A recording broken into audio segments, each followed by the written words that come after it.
বিয়েতে আল্লাহর সাথে নাফরমানির তালিকা। বলা হলো নিজে গিয়ে মেয়ে দেখতে, আমরা শুরু করলাম সবাই মিলে দেখতে।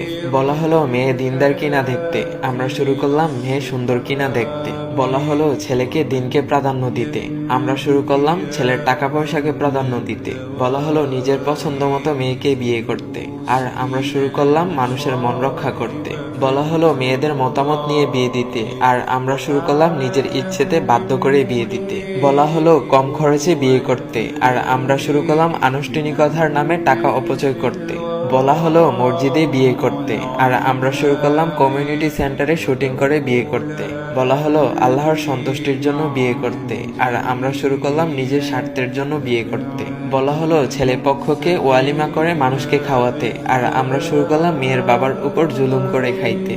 বলা হলো স্ত্রীর মহারণা পরিশোধ করতে, আর আমরা শুরু করলাম যৌতুক নিতে। বলা হলো দ্রুত বিয়ে করতে, আর আমরা শুরু করলাম নিজের পায়ে দাঁড়ানোর নামে পিছিয়ে বিয়ে করতে।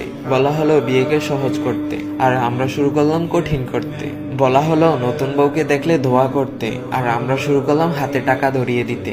বলা হলো স্বামীকে সম্মান করতে, আর আমরা শুরু করলাম নিজের ইচ্ছে মতো স্বামীকে নিয়ন্ত্রণ করতে। বলা হলো স্ত্রীকে ভালোবাসতে, আমরা শুরু করলাম শালীর সাথে মিশতে। বলা হলো স্ত্রীর সাথে সুন্দর করে কথা বলতে, আর আমরা শুরু করলাম দাসীর মতো আচরণ করতে। বলা হলো দেবর থেকে দূরে থাকতে, আর আমরা শুরু করলাম দেবরদের সাথে ফাজলামিতে মেতে উঠতে।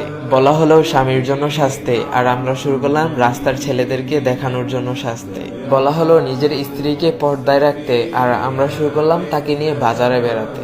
এই হলো বর্তমান চিত্র। আশা করি ভিডিওটি আপনার কয়েকজন ফ্রেন্ডকে অথবা আপনার আত্মীয় স্বজনদেরকে শেয়ার করবেন অথবা মেনশন করবেন। হতে পারে আপনার শেয়ার করা ভিডিওটা দেখে কারোর চিন্তা ভাবনা পরিবর্তন আসতে পারে। তো আপনি কিভাবে বিয়ে করতে চান অবশ্যই কমেন্ট বক্সে জানাই চাইবেন।